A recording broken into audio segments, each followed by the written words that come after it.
let's take a turn down the exercise path.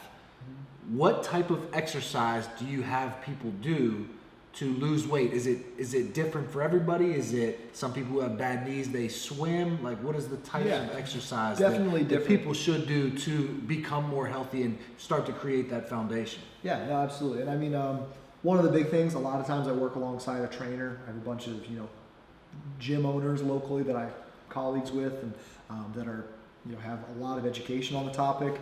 I do talk about exercise only because my master's is in human performance. So dietitians typically don't do the exercise piece, but I specialized in a master's that has an exercise physiology component.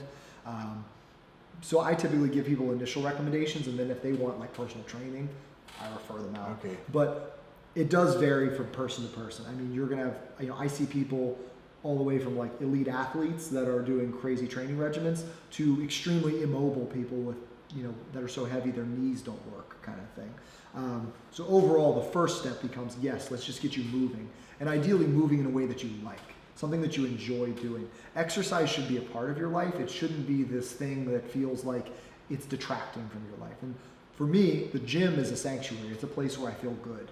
And I know you feel that way as well. It's a positive place. It's where I can outlet. To some people, a gym is a task.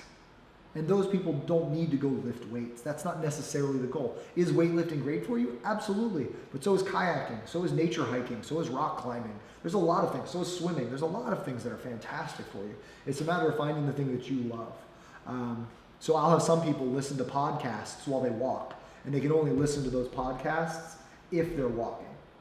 So they basically have to do something they love paired with something they may not be in love with, but it starts to bundle it a little bit, and it sets it up to be a more enjoyable task.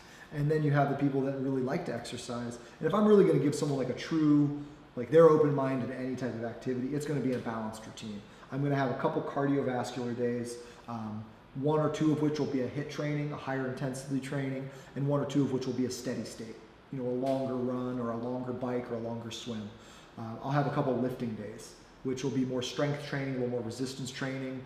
And then I'd have a component that would include more of what we call like a metabolic conditioning or higher intensity lifting, something that's more functional movements and more continuous movements. And then the last piece is I'd like to have a balance component, so some sort of yoga.